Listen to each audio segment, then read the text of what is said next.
जौनपूर येथे एक अजब लग्न पार पडलं आहे। येथे एका गर्भवती महिलेने चक्क आपल्याच दिरासह सप्तपदी घेत लग्न केलं। विशेष म्हणजे नवऱ्या मुलाचा मोठा भाऊ आपल्या बायकोच्या लग्नात वराती म्हणून सहभागी झाला होता।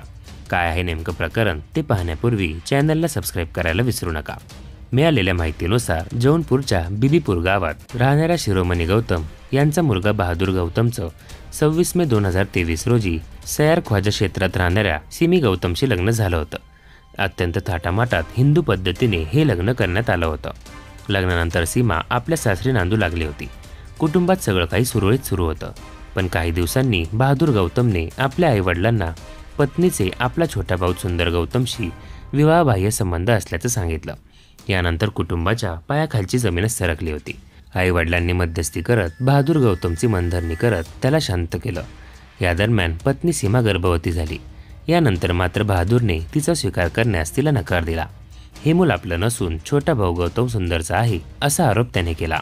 नंतर मात्र हळूहळू गावात ही बातमी पसरली। गावात ठिकठिकाणी कुजबूज सुरू झाली होती। यानंतर नातेवाईकांच्या इच्छेनुसार सीमा आणि गौतम यांचं कोर्ट मॅरेज केलं गेलं। कोर्ट मॅरेज केल्यानंतर दोघांनी मंदिरात जाऊन सप्तपदी घेतली। मंदिरात पार पडलेल्या सीमा आणि सुंदर यांच्या लग्नात बहादूर गौतमही वराती म्हणून पोहोचला होता। यावेळी नातेवाईक आणि पाहुण्यांनी सीमा आणि सुंदर यांना आशीर्वाद दिला। या लग्नाची सध्या जोरदार चर्चा सुरू आहे।